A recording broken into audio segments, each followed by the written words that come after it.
اور اس کے بعد جا کے جب سنتا لا الہ الا اللہ محمد الرسول اللہ اور پھر گفتگو کی تاثیر دیکھتا، کلام کا اثر دیکھتا، دعوت توحید دیکھتا اور پھر اس دعوت کے نتیجے میں انسان کو انسان کی غلامی سے نجات دلانے کا ایک پیغام پاتا، تو اس کو محسوس ہوتا گویا یہ میرے اپنے روح کی آواز ہے۔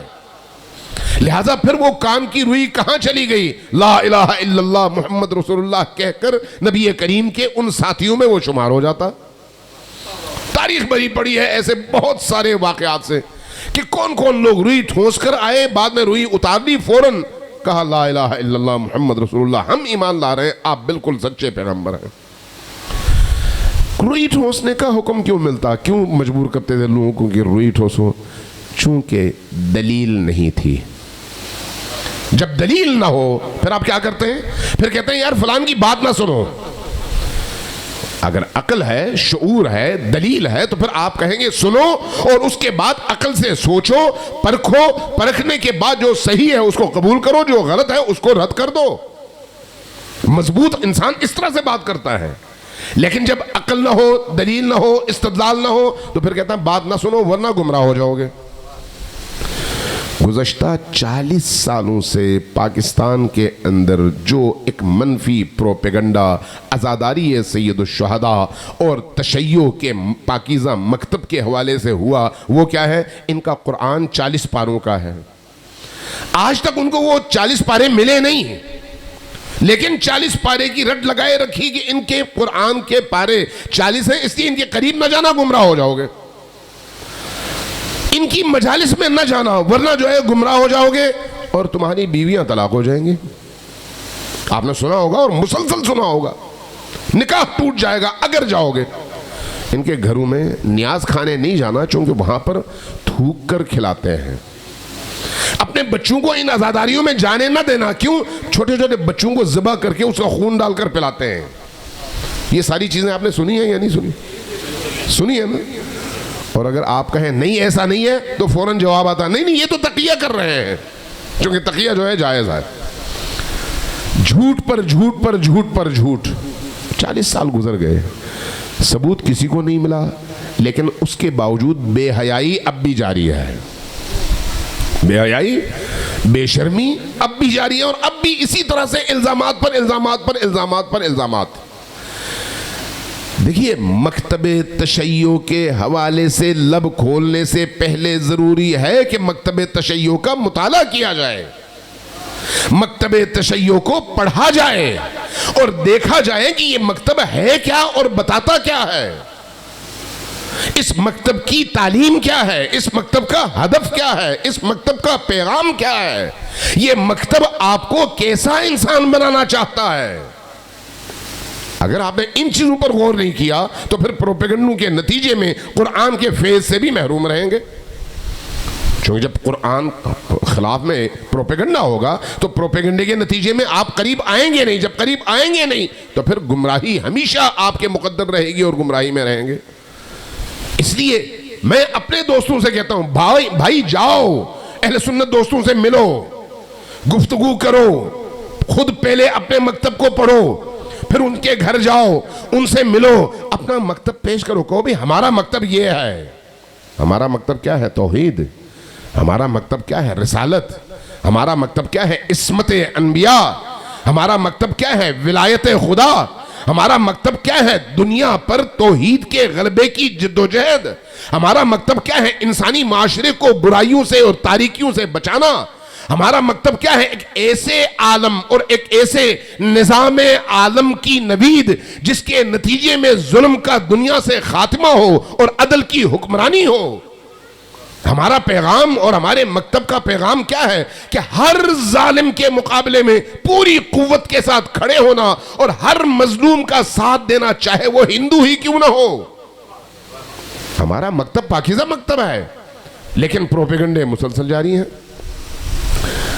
ہمیں اپنے مکتب کو ڈیفینڈ کرنے کی ضرورت اس حوالے سے نہیں ہے کہ ہمیں کوئی خطرہ ہے، نہیں، اس حوالے سے بالکل نہیں ہے، چونکہ اللہ کے مکتب کو کبھی خطرہ نہیں ہوا، اور یہ مکتب جو ہے ہمارا نہیں ہے، اللہ کا مکتب ہے، اللہ کے مکتب کی حفاظت وہ کرتا ہے جس طرح سے وہ قرآن کی حفاظت کرتا ہے. اگر وہ حفاظت نہ کرتا تو آج مکتب اہل البیت ہوتا کہاں؟ ذرا غور کیجئے. جس ماحول میں ہر مسجد میں جمعے کی نماز میں علی و آل علی پر نعوذ باللہ ثم نعوذ باللہ ثم نعوذ باللہ گالیاں اور لعنتیں بھیجی جاتی ہوں اور معاشرے میں کوئی اٹھ کر اف نہ کر سکے اور 90 سال گزر جائیں، اس کے باوجود آج اسی معاشرے میں علی کا پرچم سارے پرچموں سے اوپر ہو اور پوری دنیا اس پرچم کے نیچے اپنے آپ کو محفوظ سمجھے. یہ کیا ہے؟ یہ اللہ کا وہی وعدہ ہے کہ جو چراغ اللہ جلاتا ہے اس کی حفاظت وہ خود کرتا ہے، ہم نہیں. ہم اہل کار ہیں اللہ کے. میں آپ مبلغین، خطباء، اہل منبر، علماء، اہل محراب، یہ سب اہل کار ہیں اللہ کے. اللہ ہم سے پرزوں کی طرح سے کام لیتا ہے، ہم ختم ہو جاتے ہیں، اگلی نسل کو لے آتا ہے، ان سے کام لیتا ہے. اصل ہدف اس چراغ کو، اس روشنی کو زندہ جلائے رکھنا ہے. آج جو صورتحال ہو رہی ہے اس میں آپ پر، ہم پر ایک بہت بڑا الزام پھر لگایا جانے لگا ہے کہ یہ صحابہ کے خلاف ہے، یہ صحابہ کو گالیاں دیتے ہیں، یہ صحابہ کو برا بلا کہتے ہیں، اور پھر ساتھ میں آگے پھر حاشیہ لگایا جاتا ہے. اصل بات ایک اعلان کر دیا جاتا ہے یہ کرتے ہیں اپنی طرف سے، اور اس کے بعد پھر اس پر اگلے حاشیے وہ خود لگاتے ہیں. چونکہ یہ ایسا کرتے ہیں اس لیے ان کا حکم یہ ہے. میں آج ببانگ دہل ایک بات کرنا چاہ رہا ہوں. تیار ہیں سننے کو؟ توجہ ہے؟ توجہ ہے؟ میں ایک بات آپ سے عرض کروں. رسول اللہ کے پاکیزہ صحابیوں کے قدموں کی خاک کو ہم اپنے لیے سرمئے چشم سمجھتے ہیں اور اس پر ہمارا ایمان ہے. یہ کوئی سیاسی نعرہ نہیں ہے. میں آپ کو دلیل دیتا ہوں. نہج البلاغہ آپ سب کے گھروں میں ہے نا؟ ہے یا نہیں ہے؟ جا کے اٹھائیے اور امیر المؤمنین کی وصیت پڑھیے جو آپ نے اپنی شہادت کے موقع پر 21 رمضان سے پہلے اپنے بچوں کو کیا ہے. اس کو پڑھیے. امیر المؤمنین کیا فرماتے ہیں؟ اللہ اللہ، تمہیں اللہ کا واسطہ، اللہ کا واسطہ کیا کرو؟ رسول اللہ کے اصحاب کا خیال رکھو، رسول اللہ کے صحابیوں کا خیال رکھو. کیوں اتنی تاکید ہے؟ تاکہ بعد میں آنے والے کچھ جھوٹے اس کا دعوے دار بن کر جو رسول اللہ کے صحابی ہیں ان کی توہین نہ کریں، ان کو برا بلا نہ کہیں. چونکہ رسول اللہ کے صحابیوں نے السابقون الاولون کے تحت بڑی محنت کی ہے اسلام کو ہم تک پہنچانے میں، کوئی اس میں دوسری رائے نہیں ہے. اہل البیت کا مقام اپنی جگہ. صحابہ کرام نے بڑی محنت کی ہے، بڑی مشقتیں اٹھائی ہے، بڑی قربانیاں دی ہیں، ایسی قربانیاں دی ہیں کہ ہم سوچ نہیں سکتے. اس لیے صحابہ کرام کی محبت ہمارے اندر کی تڑپ ہے، تڑپ. صحابہ کرام کے قدموں کی خاک کو ہم اپنی آنکھوں کا سرما سمجھتے ہیں، بلا شک، بلا کوئی تردید کے، تردد کے. صرف ایک چیز کی طرف آپ کی توجہ چاہیے. اللہ تبارک و تعالیٰ نے ان اصحاب کو نجات یافتہ قرار دیا اور ان کی آخرت کو حسن المآب قرار دیا اس شرط پر کہ وہ یتبعون احسانا، نبی کریم اور ان کی آل کی اتباع بنحو احسن کریں. سمجھ آئی میں کیا کہہ رہا ہوں؟ کہ اصحاب نبی وہ ہیں جو زندگی کے آخری لمحے تک نبی کریم اور ان کی آل کے رستے پر پوری استقامت کے ساتھ کھڑے ہوئے. ایسے اصحاب نبی کے قدموں کی خاک پر ہم ایک دفعہ نہیں 100 دفعہ قربان ہونے کو تیار ہیں، 100 دفعہ قربان ہونے کو تیار ہیں. اس لیے کہتے ہیں کہ ان کا احترام ہمارے ماں باپ سے زیادہ ہے، ان کا احترام ہماری اپنی جانوں سے زیادہ ہے. لیکن اب اختلاف تو ہے، اب اس اختلاف کا کیا کیا جائے؟ اختلاف کو رکھیں اپنی اپنی جگہ. جو جس کو مانتا ہے مانے, جو جس کو نہیں مانتا امپوز نہ کریں. اگر آپ نے امپوز کرنا شروع کر دیا تو کچھ نہیں بچے گا. توجہ ہے میں کیا کہہ رہا ہوں؟ اگر آپ نے زبردستی کرنے کی کوشش کی پھر کچھ نہیں بچے گا. اس لیے کہ علمی میدان میں کوئی مائی کا لال آ کر مقابلہ نہیں کر سکتا. ڈنڈا لے کر کھڑے ہونے اور گالی دینے سے مقابلے نہیں ہوتے. یہ یزید نے بھی کیا اور اس کا انجام دیکھ لو. ہاں اگر علمی عقلی دلیل استدلال کے ساتھ آنا ہے تو پھر دیکھ لو, اس کے بعد کوئی پھر اپنی جگہ کھڑا نہیں ہو سکتا. اس لیے ہم کہتے ہیں کہ حق بات کرو چاہے وہ کھٹا ہی کیوں نہ ہو, ترش ہی کیوں نہ ہو. ہمارے دوست احباب کہتے ہیں کہ نہیں, صحابہ کرام کے دور کی تاریخ نہ دہراؤ, اس کا ذکر نہ کرو, اس لیے کہ وہاں پر جو ہے بہت سارے مسائل ہیں ہمیں سمجھ نہیں آتے. آپ کو سمجھ نہیں آتے, ہمیں تو آتے ہیں. جب ہمیں آتے ہیں تو پھر ہمیں نہ روکو. اس لیے ان معاملات کو اٹھاؤ مت.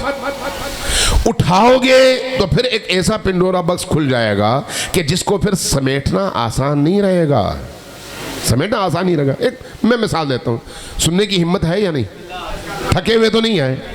ذرا سوچئے, اللہ پر سب کا اتفاق ہے یا نہیں؟ ہے.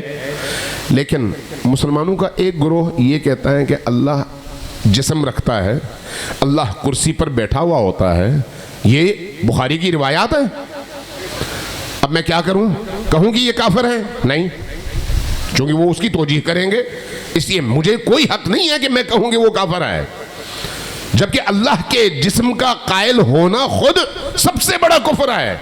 لیکن میں کبھی بھی یہ جرات نہیں کر سکتا کہ کسی مسلمان کے بارے میں کہوں کہ یہ کافر ہے یا یہ حدیث کفر ہے. نہیں, بخاری میں موجود ہے. اب آگے چلیے. اللہ کی صفات کے حوالے سے عالم آخرت کے بارے میں روایات ہیں, بخاری میں موجود ہیں کہ اللہ جہنم میں سارے اہل جہنم کو ڈالنے کے بعد جب جہنم کا پیٹ نہیں بھرے گا اور جہنم کہے گا حل من مزید, کچھ اور چاہیے, تو اللہ اپنی ایک ٹانگ ڈال دے گا تاکہ جہنم کا پیٹ بھر جائے. اگر توحیدی نقطہ نظر سے دیکھا جائے تو یہ کفریہ بات ہے. ہم نہیں کہتے کہ یہ کافر ہے, نہیں, کبھی بھی نہیں کہتے, کیونکہ ہمیں اس بات کی اجازت نہیں ہے کہ ہم کسی مسلمان کلمہ گو کو کافر کہیں. علمی بحث اپنی جگہ کر سکتے ہیں, علمی بحث ہو سکتی ہے. یہ ہے توحید کے حوالے سے. اب آگے بڑھیے رسول کی رسالت کے حوالے سے. ہم سب مسلمان ایک ہیں اس موضوع پر کہ رسول اللہ صلی اللہ علیہ وآلہ وسلم 1,24,000 انبیاء میں آخری نبی ہیں. ہم سب کا ایک ہی عقیدہ ہے, ایسا ہے یا نہیں؟ اور ہم سب کا عقیدہ ہے کہ وہ خاتم النبیین ہیں, ان کے بعد کوئی نبی نہیں آئے گا. ہم سب کا عقیدہ ہے. جو خاتم النبیین نہ مانے وہ اسلام سے خارج ہے یا نہیں؟ اچھا, اگلی بات, جب آپ ان کی صفات کے حوالے سے بحث کرتے ہیں تو وہاں پر پھر اختلاف پیدا ہو جاتا ہے. ایک گروہ اٹھ کر کہتا ہے کہ وہ گناہ بھی کر سکتے ہیں اور گناہ کرتے بھی تھے. بعض ایسی باتیں جو میری زبان نہیں لا سکتی, میں نہیں تکرار کر سکتا, نہیں سنا سکتا آپ کو, ایسی باتیں ہیں, لیکن بہرحال میں اس کی طرف نہیں جاتا. کہا جاتا ہے کہ وہ معصوم نہیں تھے. معصوم نہ ہونے کا مطلب کیا ہے؟ یہ کہ جب وہ وہی لے کے آتے تھے تو وہی پہنچانے میں معصوم ہوتے تھے, باقی دنیا کے کاموں میں ہماری طرح ہوتے تھے. جیسے ہم ویسے وہ, اس لیے وہ اور ہم ایک دوسرے کو چیلنج کر سکتے ہیں. اگر ہم توحیدی قرآنی نقطہ نظر سے دیکھیں تو خود یہ کفر تک جا کے ختم ہوتا ہے. لیکن ہم نہیں کہتے کوئی کافر ہے, نہیں کہتے. کیوں؟ اس لیے کہ ٹھیک ہے آپ نے یہ سمجھا, مزید تحقیق کریں, آپ کی عقل ٹھیک ہو جائے گی, آپ سمجھ جائیں گے کہ رسول کریم کو معصوم ہونا چاہیے اور ہر معاملے میں معصوم ہونا چاہیے. اس کے ہزاروں دلائل ہیں, ہزاروں دلائل. اب آگے بڑھیے. ابھی آپ نے مفتی تقی عثمانی کی بات سنی ہوگی جس میں انہوں نے فرمایا اگلی بات میں, چونکہ 2 ان کی آڈیوز آئی ہیں. ایک آڈیو میں انہوں نے بہت اچھی باتیں کی اور اگلی آڈیو میں انڈر پریشر آ گئے, پھر اس کے بعد کچھ شرائط کے ساتھ اسلام کی ٹکٹ بانٹی اور کچھ شرائط کے ساتھ کفر کی ٹکٹ بانٹی. ہم اس تفصیل میں نہیں جاتے، لیکن انہوں نے ایک بات کی کہ حضرت ام المومنین عائشہ پر اگر کوئی بد کرداری کا الزام لگائے تو وہ کافر ہے. سنا ہوگا آپ نے، ٹھیک ہے. پہلی بات جیسے میں نے پہلے عرض کیا کہ اگر کوئی شخص صحابہ کرام کی توہین کرتا ہے تو وہ فاسق ہے، توہین کرتا ہے تو وہ مجرم ہے، اس کو سزا ملنی چاہیے، لیکن کافر نہیں ہوتا. اگر وہ کافر ہوتا تو پھر جو ہے آدھے سے زیادہ صحابہ تو کافر ہیں، چونکہ انہی صحابہ نے دوسرے صحابہ کو نہ صرف ان کی توہین کی ہے، نہ صرف گالیاں دی ہیں، بلکہ ان کو قتل کیا ہے. قتل کرنا تو توہین اور گالیوں سے زیادہ بڑا جرم ہے، تو اس لیے اس کو کفر نہیں کہا جاتا. لہٰذا وہیں پر آپ کا دروازہ بند ہو جاتا ہے کہ بھئی یہ جو ہے کفر نہیں ہے. جہاں تک ام المومنین کا تعلق ہے، ام المومنین عائشہ رسول کریم کی زوجہ ہونے کے ناطے ہماری آنکھوں پر ان کے قدم، چونکہ وہ رسول کی حرمت کا نام ہے. میں یہ بات ایک شیعہ طالب علم کی حیثیت سے عرض کر رہا ہوں. رسول کی زوجہ کی حرمت، رسول کی زوجہ کا تقدس، رسول کی زوجہ کا مقام، رسول کی زوجہ کا احترام ہم پر اپنی ماں اور اپنے باپ کے احترام سے زیادہ فرض ہے. کیوں؟ اس لیے کہ وہ رسول کی ناموس ہے. رسول کی ناموس یعنی کائنات کی سب سے بڑی ناموس. وجہ رسول ہیں، توجہ ہے میں کیا کہہ رہا ہوں، وجہ رسول ہیں، رسول کی زوجہ ہیں، اس لیے ان کی ناموس ہم سب کے لیے قابل احترام ہے. اور اگر کوئی وہاں پر کوئی جسارت کرتا ہے، زبان درازی کرتا ہے تو وہ مجرم ہے، لیکن کافر نہیں ہے، چونکہ قرآن نے اس کو کافر نہیں کہا. جنگ سے واپس آ رہے تھے، سورہ نور کی آیات دیکھ لیں. جنگ سے واپس آ رہے تھے، حضرت قافلہ کہیں پر تھوڑی دیر کے لیے رکا. ام المومنین عائشہ اپنے کجابے سے اتریں، رفع حاجت کے لیے تشریف لے گئیں، واپس آئیں تو قافلہ آگے نکل چکا تھا. وہ اونٹنی پر بیٹھ گئیں تو جو ان کے ساتھ تھے وہ بیٹھ گئے، وہ ساتھ میں چل پڑے جو ان کی حفاظت کے لیے مامور تھے صحابہ کرام. پیچھے سے کچھ صحابہ اور تشریف لائے، اصل جو قافلہ تھا وہ آگے نکل گیا. یہ قرآن کریم کی آیات ہیں، یہ کوئی باہر کی کسی مورخ کی لکھی ہوئی بات نہیں ہے. آگے بڑھے، جب آگے بڑھے تو پیچھے سے آنے والوں نے فوراً ام المومنین عائشہ پر الزام لگایا، اور وہ بھی کردار کے حوالے سے رقیق ترین الزام لگایا. ظاہر ہے ایک خاتون کے لیے یہ زندگی اور موت کا مرحلہ ہوتا ہے، اس کی ناموس اور اس کی عزت پر اس طرح سے الزام لگے. الزام لگانے والا کوئی بت پرست تھا؟ نہیں. کوئی کافر تھا؟ نہیں. کوئی مشرک تھا؟ نہیں. کون تھا؟ ایک کلمہ گو مسلمان. کلمہ گو عام مسلمان؟ نہیں. صحابی، عام صحابی نہیں، السابقون السابقون، السابقون الاولون میں سے. کون سے السابقون الاولون میں سے؟ بدری صحابی. بدری صحابی یعنی وہ جو ابتدائی 313 میں شامل ہیں، اور بدر کی جنگ جس نے لڑی ہے اور مشرکوں کے دانت کھٹے کیے ہیں اور بھاگا نہیں ہے، اور میدان میں کھڑے ہو کے اس نے اپنی بہادری کے جوہر دکھائے ہیں. ایک ایسا صحابی، اس نے الزام لگا دیا. یہ قرآن کی میں بات کر رہا ہوں، کسی ادھر ادھر کی بات نہیں کر رہا. الزام لگا دیا. انہوں نے الزام لگایا، باقیوں نے سنا اور سن کے آگے منتقل کیا. گویا الزام آگے بڑھتا چلا گیا، ہر ایک نے آگے وہی الزام دہرایا، اور الزام پر الزام پر الزام پر الزام. سارے مدینے کی فضا عجیب و غریب ہو گئی. ام المومنین عائشہ پر اس طرح کا الزام لگ گیا. رسول خدا پریشان، خود ام المومنین عائشہ پریشان. 1 ماہ تک رسول کریم اور ام المومنین عائشہ میں تعلق نہیں رہا. یہ سارے مفسرین اہل سنت نے لکھا ہے، 1 ماہ تک نہیں رہا. اور اس 1 ماہ کے اندر حضرت ام المومنین عائشہ کی اپنی کیفیت جو انہوں نے اپنے زبان سے بتایا ہے، تفسیر کثیر میں ہے، خود بخاری کی روایت میں موجود ہے کہ وہ کہتی تھی کہ میرے لیے تو زندگی تنگ ہو گئی تھی، بس مرنے کو جی چاہتا تھا. کوئی ایسی کیفیت تھی.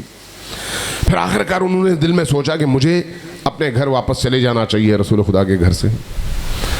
اب ذرا سوچئے، ایک مہینہ گزرا، مدینہ کے گھر گھر یہ الزام دہرایا جانے لگا. کیا اہل مدینہ سارے صحابی کافر ہو گئے؟ کافر تو نہیں ہوئے. کسی نے کہا کافر ہوئے؟ نہیں. جبکہ وہ الزام دہرا رہے تھے کہ انہوں نے یہ کیا، انہوں نے یہ کیا، انہوں نے یہ کیا. ایک ماہ کے بعد اللہ کی طرف سے آیت اتری. اللہ نے بھی بتانا تھا کہ دیکھ لو کہیں ایسا نہ ہو کہ بعد میں تم مس یوز کرو. ایک ماہ کے بعد آیت اتری، اور آیت میں خطاب کیا ہے؟ تم لوگوں نے الزام کیوں لگایا؟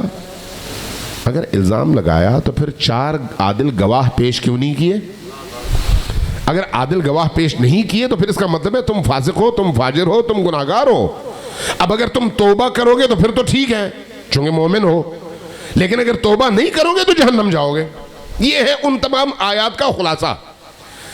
ام المؤمنین جیسی ہستی پر نبی کریم کے دور میں سابقون الاولون میں سے جلیل القدر ترین صحابہ ایسا رقیق ترین الزام لگائیں تب بھی وہ کافر نہیں ہوتے. تو اس کا مطلب یہ ہے کہ ہمیں کفر کے فتوے بانٹتے ہوئے بہت زیادہ احتیاط کی ضرورت ہے. ایسے ہی بانٹتے نہ پھریں، ایسے ہی بانٹتے نہ پھریں. یہ کفر کے فتوے آسان نہیں ہیں کسی پر لگانے. آج ہماری مشکل یہ ہے کہ ہمارے ارد گرد کے سیاسی حالات ہمارے اس علاقے کے حالات کو اس طرح سے متاثر کر دیتے ہیں کہ دنیا میں کوئی واقعہ ہوتا ہے، اس واقعے کے اثرات سے بچنے کے لیے یہاں پر فرقواریت کی ایک آگ روشن کی جاتی ہے اور لوگوں کو اس میں جھونک دیا جاتا ہے، جیسے ابھی ہو رہا ہے. اصل مسئلہ کیا ہے؟ اصل مسئلہ ہے اسرائیل کو تسلیم کرنے کا. اسرائیل کو تسلیم کیا جا رہا ہے. پوری دنیا میں غم و غصہ ہے. پاکستانی قوم غصے والی قوم ہے، جذباتی قوم ہے، اور اگر پاکستانی قوم اٹھتی ہے تو پاکستانی جہاں پر بھی ہیں اٹھتے ہیں. پھر جیسے پہلے ٹیری جونز کے واقعے میں ہوا تھا، اگر آپ کو یاد ہو، پورا پاکستان بند اور پھر پوری دنیا میں اس کے اثرات. تو اس لیے ایسی چیزوں کو روکنے کے لیے شیعہ اور سنی لڑائی کروا دو. ایسی چیزوں کو روکنے کے لیے کچھ ایسے گروپوں کو جو ہمیشہ پیسے کے لیے ہر چیز بیچنے کو تیار ہوتے ہیں ان کو میدان میں لے آؤ، اور ان کو میدان میں لا کر پھر شیعہ اور سنی لڑائی کروا دو. شیعہ اور سنی لڑائی نہ شیعیت کے حق میں ہے نہ سنیت کے حق میں ہے. اسلام کے حق میں یہ لڑائی نہیں ہے. اسلام کے حق میں ڈیبیٹ ہے. آپس میں گفتگو کرو، آپس میں علمی مباحثہ کرو، آپس میں ایک دوسرے کو اپنا موقف سمجھاؤ، اپنا استدلال پیش کرو، لیکن تکفیر نہیں، توہین نہیں. نہ صحابہ کرام کی توہین، نہ امہات المؤمنین کی توہین، نہ اصحاب رسول کی توہین، نہ کسی ولی کی توہین، نہ کسی پیر کی توہین. توہین نہیں. توہین کی اجازت قرآن نہیں دیتا. توہین کی اجازت مکتب اہل البیت نے کبھی بھی نہیں دیا. اب اگر کوئی فرد اپنی انڈیویجول زندگی میں یہ کام کرتا ہے تو وہ جرم کرتا ہے. اگر انڈیویجولی کوئی شخص زبان برا کرتا ہے، بد کلامی کرتا ہے، تو وہ اپنی جگہ مجرم ہے اور انڈیویجولی ذمہ دار ہے، مکتب نہیں. اس لیے کہ مکتب نے اس کو اجازت نہیں دی. اسی طرح جس طرح سے ایک شراب پینے والے کو مکتب نے اجازت نہیں دی، اگر وہ سنی ہے تو یہ آپ نہیں کہہ سکتے کہ سنی مکتب شراب پلاتا ہے. شیعہ ہے تو یہ نہیں کہہ سکتے شیعہ مکتب شراب کی اجازت دیتا ہے. نہیں. اسی طرح سے ایک بد کردار اگر سنی ہے شیعہ ہے کیا فرق پڑتا ہے؟ وہ بد کردار ہے. اس نے اپنے مکتب کی بات نہیں مانی. اسی طرح جس طرح ایک شخص توہین کرے تو وہ بھی اپنے مکتب کی بات نہیں مانتا اور توہین کرتا ہے. اگر ایک شخص گالی دیتا ہے تو وہ اپنے مکتب کی بات نہیں مانتا، گالی دیتا ہے. اس لیے مکتب کو الزام دینا اور مکتب کو نشانہ بنانا یہ خود سب سے بڑا جرم بھی ہے اور ظلم بھی ہے. صلوات بھیجیے پر محمد و آل محمد.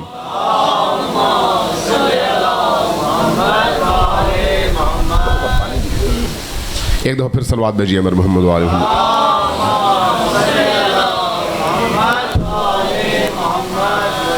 ایک دفعہ پھر صلوات بھیجیے پر محمد و آل محمد. عزیزان گرامی پڑھیے، مکتب تشیع کو پڑھیے. مکتب اہل بیت سے زیادہ معطر، خوشبودار، نورانی، دماغوں کو کھولنے والا، انسان کو فکری آزادی دینے والا، سوچ کی آزادی دینے والا، سوال کی آزادی دینے والا اور اجازت دینے والا. جو چاہو سوچو اور اس کا جواب مانگو. دنیا میں کوئی اور مکتب نہیں ہے. اس کی وجہ کیا ہے؟ اس کی وجہ یہ ہے کہ یہ مکتب وحی سے متصل ہے. اس کی وجہ یہ ہے کہ یہ مکتب اہل البیت کے اس علم بے کراں سے وابستہ مکتب ہے. یہ مکتب اس شخصیت کا مکتب ہے جو بھرے مجمع میں فرمایا کرتے تھے کہ سلونی سلونی قبل ان تفقدونی، پوچھو پوچھو قبل از کہ میں تمہارے درمیان سے اڑ جاؤں. یہ علم کا مکتب ہے، یہ حکمت کا مکتب ہے، یہ عقل کا مکتب ہے، یہ غریبوں کی دستگیری کا مکتب ہے، یہ لاچاروں کی مدد کا مکتب ہے، یہ ظلم کی کلائی موڑنے کا مکتب ہے. یہ ظالم کے سامنے سر جھکانے کا مکتب نہیں ہے، مظلوم پر ظلم کرنے کا مکتب نہیں ہے، جھوٹے الزامات لگانے کا مکتب نہیں ہے. یہ مکتب سچائی کی طرف دعوت دینے کا مکتب ہے. آپ نے کبھی سنا کہ مکتب تشیع نے کسی اور مکتب پر الزامات لگائے ہوں؟ کبھی آپ نے سنا؟ کیوں نہیں سنا؟ چونکہ یہ حرام ہے. کبھی آپ نے اپنے بزرگوں سے سنا کہ آپ سے کہا گیا ہو کہ آپ میلاد کے جلوس میں نہ جائیں؟ نہیں.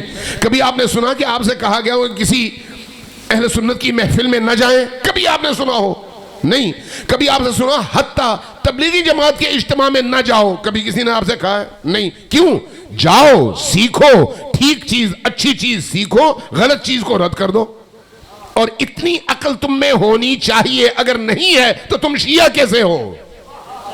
شیعہ وہ ہے جو عقل رکھے، شیعہ وہ ہے جو غلط اور صحیح میں تمیز کر سکے، شیعہ وہ ہے جو حق اور باطل کے درمیان موجود لکیر کو پہچان سکے، شیعہ وہ ہیں جو ایمان اور نفاق کے درمیان حد فاصل کو پہچان سکے، شیعہ وہ ہیں جس کے اندر ایمان اور دلیل اتنی مضبوط ہو کہ وہ ہواؤں کے تھپیڑوں کے مقابلے میں کھڑے رہ کر استقامت کے ساتھ اپنے ایمان اور اپنے عقیدے کی حفاظت کر سکے. ورنہ وہ شیعہ نہیں ہے.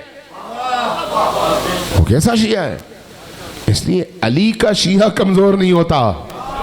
اس لیے علی والے کبھی بھی اپنے شیعوں کو نہ روکتے ہیں نہ دوسروں کے بارے میں منفی پروپیگنڈا کرتے ہیں. آپ سوشل میڈیا میں دیکھ لیں، کبھی کسی نے کہا ہوگا فلان مکتب ایسا ہے، فلان مکتب ویسا ہے، فلان مکتب ویسا نہیں. ایسا کبھی بھی نہیں ہے. ہاں، تاریخی شخصیات سے اختلاف ہو سکتا ہے، اور وہ اختلاف اگر خود آپ کی کتابوں میں لکھا ہوا ہو تو پھر اس کے بعد تو آپ ہمیں الزام نہ دیں، اپنی کتابوں کو الزام دیں. اگر غلط ہے تو پہلے اپنی کتابیں جلا دیں، اس کے بعد ہمیں روک لیں. اگر آپ اس کو صحیح مانتے ہیں تو پھر ہمیں بھی آپ روک نہیں سکتے. لیکن الزام لگانا، جھوٹ کہنا، دوسروں کے بارے میں پروپیگنڈے کرنا، یہ نہ دین کی اجازت ہے نہ مکتب کی یہ شان ہے. اس بات کی اجازت بالکل بھی نہیں ہے. یہی وجہ ہے کہ عزاداری سید الشہداء لوگوں کے دلوں میں اپنی جگہ بناتی ہے. یہی وجہ ہے. یہی وجہ ہے کہ یہ جو عزا ہے لوگوں کے اندر ایک ایسی کیفیت پیدا کرتی ہے جس کے نتیجے میں نورانیت آتی ہے، تاریکی جاتی ہے. یہی وجہ ہے کہ چند قطرے آنسو کے جب بہتے ہیں تو انسان اپنے آپ کو ہلکا پھلکا اور غموں سے، گناہوں کے اثرات سے پاکیزہ محسوس کرتا ہے. یہی وجہ ہے کہ جب آپ کی آنکھوں سے چند قطرے آنسو کے حسین ابن علی پر گرتے ہیں تو آپ محسوس کرتے ہیں کہ گویا آپ کے اندر کی دنیا بدل گئی ہے، بدل گئی ہے. عزاداری سید الشہداء کوئی معمولی عزاداری نہیں ہے، معمولی عمل نہیں ہے، بہت بڑا عمل ہے، بہت بڑا عمل. میں ایک واقعے سے اپنی گفتگو مصائب کا آغاز کرتا ہوں. ایک واقعہ، بہت بڑی شخصیت تھی، استاد کوثری ان کو کہتے تھے، انتقال ہو گیا. جب وہ پڑھتے تھے تو خود خطیب بھی تھے، سید بھی تھے، بڑے پاکیزہ سید تھے. جب کسی محفل میں آگے جب ہم قم میں ہوتے تھے اس دور میں، بڑا ان کا طوطی بولتا تھا. مرحوم کوثری جب کسی محفل میں آ کے پڑھتے تھے تو صرف انسان نہیں روتے تھے، لگتا تھا کہ در و دیوار رو رہے ہیں۔ عزاداری سید الشہداء میں اس طرح سے ڈوب کر پڑھتے تھے۔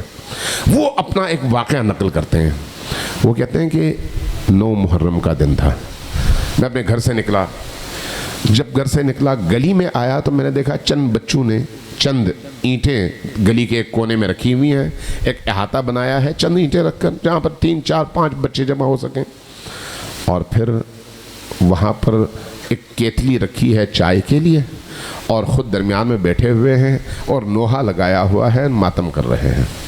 میں جب قریب گیا بچوں نے مجھے دیکھا، فوراً آ کے میری ابا پکڑ لی، کہا کہ آغا آپ آئیں، چند جملے ہمارے ہاں بیٹھ کر مجلس کے پڑھ دیں۔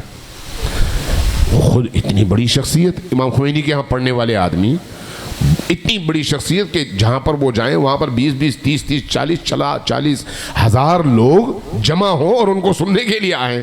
اب یہاں پر 4 بچے چھوٹے چھوٹے، تو ایک عجیب سی فیلنگ، کہنے لگے میرا دل چاہ رہا تھا کہ اب میں ان کو تھوڑا سا جھڑکوں، پھر میں نے کہا نہیں یہ امام حسین کے عزادار بچے ہیں، کیسے جھڑکوں؟ میں نے بچوں سے معذرت کرنے کی بڑی کوشش کی، بچے نہیں مانے، کہا کہ نہیں آپ نے چند جملے ضرور پڑھنے ہیں۔ کہتے ہیں میں باطل ناخواستہ مجبور ہو کر گیا، ایک اینٹ کے اوپر بیٹھ گیا، بچوں سے کہا بیٹھ جاؤ، بچے بیٹھ گئے۔ میں نے 4 جملے زیارت عاشورہ کے پڑھے ہیں، 4 جملے، وہ کیا ہے؟ السلام علی الحسین وعلی علی ابن الحسین وعلی اولاد الحسین وعلی اصحاب الحسین، یہ پڑھے۔ میں نے دیکھا بچوں کے چہرے پہ ایک عجیب تمازت اور تازگی پیدا ہوئی، اٹھنے لگا تو انہوں نے بڑا شکریہ ادا کیا، کہا کہ اب ذرا رکیے، چائے کی ایک پیالی لا کے میرے ہاتھ میں دی، پلاسٹک کا کپ اور ٹھنڈی سی چائے۔ میں نے اپنے لبوں سے چائے لگائی تو بے مزہ سی محسوس ہوئی، اب میں گرانا چاہوں تو بچوں کا چہرہ دیکھوں، پینا چاہوں تو پی نہ جائے۔ کچھ لمحے رکا، بچے آپس میں مصروف ہوئے تو میں نے ایک طرف گرا دی چائے، کپ ان کے ہاتھ میں دے کے شکریہ ادا کر کے میں نکل گیا۔ کہتے ہیں وہ سارا دن میں بڑے بڑے اجتماعات میں گیا، تقریریں کی، مجالس پڑھی، مصائب پڑھے، خود رویا، لوگوں کو رلایا۔ شب عاشور دیر تاخیر سے گھر واپس آیا، آدھی رات ہو چکی تھی، کچھ گھنٹے میں سونا چاہ رہا تھا تاکہ تازہ دم ہو کے صبح سویرے پھر نکل جاؤں ان عزاداریوں کے لیے۔ کہنے لگے آخری وقت میں نہا دھو کے زیارت عاشورہ پڑھ کے شب عاشور کے اعمال کر کے میں لیٹ گیا۔ آنکھ لگتے ہی میں نے دیکھا بی بی میرے خواب میں تشریف لائی ہیں، کہا کہ کوثری آج تم نے جتنی بھی مجلسیں پڑھی ہیں ان میں سے کوئی بھی قبول نہیں ہے۔ جیسے ہی کہا کوئی بھی قبول نہیں ہے میں تڑپ اٹھا، میں نے کہا بی بی کیوں قبول نہیں ہے؟ کہا کہ کوئی بھی ہمارے لیے نہیں تھی۔ میں رو پڑا، جب میں رو پڑا تو کہنے لگی کہ بیٹا بس تمہاری ایک مجلس ہم نے قبول کر لی ہے۔ میں نے پوچھا وہ کون سی مجلس؟ کہا وہ جو تم نے 4 بچوں کے درمیان پڑھی تھی۔ جیسے ہی کہا وہ 4 بچوں کے درمیان پڑھی تھی میں زاروں قطار رو پڑا۔ جب میرا رونا دیکھا تو بی بی کی آنکھوں میں آنسو تھے، میری طرف دیکھ کے کہا کہ بیٹا تم نے وہ چائے گرائی کیوں تھی؟ میں نے پوچھا کیا ہوا؟ کہا کہ وہ چائے تمہیں نہیں معلوم ہم نے اپنے ہاتھوں سے بنائی تھی۔ عزاداری سید الشہداء کے لیے ایک دری بچھانا بھی فضیلت ہے، ذکر حسین کی مجلس کے لیے ایک کرسی ایک طرف سے دوسری طرف رکھنا بھی فضیلت ہے، ذکر حسین کی مجلس کے انعقاد کے لیے تبرک بنانا، نیاز بنانا، کسی غریب کو کھلانا بھی یہ اپنی جگہ بہت بڑی فضیلت ہے۔ اس کو ارادے کے ساتھ ایمان کے ساتھ کریں۔ آپ کو نہیں پتا کہ آپ ایک بحر بے کراں سے متصل ہو رہے ہیں، ایک ایسے بحر، ایک ایسے سمندر سے کہ آپ کے جڑنے کے بعد آپ کی شناخت ختم ہو جاتی ہے، آپ حسینی بن جاتے ہیں۔ حسینی بننا آسان تو نہیں ہے، حسینی بننے کے لیے بازو کٹانے پڑتے ہیں، حسینی بننے کے لیے گلا کٹانا پڑتا ہے، حسینی بننے کے لیے اپنے